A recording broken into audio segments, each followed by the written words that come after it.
আসসালামু আলাইকুম। আজকে আরেকটি নতুন ভিডিও নিয়ে আপনাদের মাঝে চলে আসলাম। আজকে রান্না করব কাঁঠালের বিচি দিয়ে মুরগি।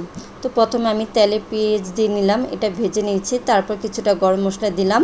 এখন আমি পানি দিয়ে একে একে সব মশলাগুলো দিব। এখন আমি আদা দিয়ে দিলাম, তারপর হলুদ, মরিচ ও ধনিয়ার গুঁড়ো দিয়ে দিলাম। এখন লবণ দিয়ে দিলাম।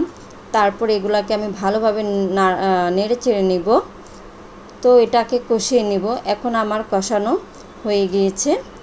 তারপর আমি একটু জয়ত্রী ও জয়ফল দিয়ে দিব। এখন আমি আবার এটাকে নাড়াচাড়া দিয়ে মুরগির মাংস আর কাঁঠালের বিচিগুলো দিয়ে দিব। এরপর কিছুটা আমি আবার নাড়ব। এখন এটাকে আমি ভালো করে কষিয়ে নেব। এই তো আমার কষানো হয়ে গেছে। দেখুন কত সুন্দর রং এসেছে। মাশাআল্লাহ মাশাআল্লাহ। আপনাদের কাছে কেমন লাগলো বলবেন।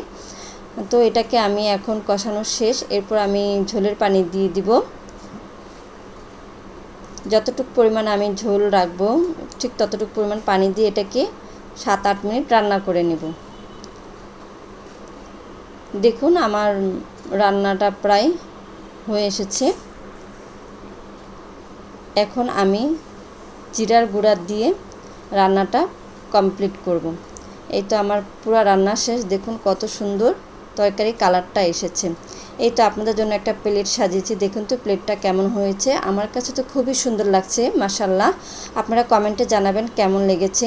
লাইক কমেন্ট শেয়ার করে আমার পাশে থাকবেন এবং আমাকে ফলো করবেন।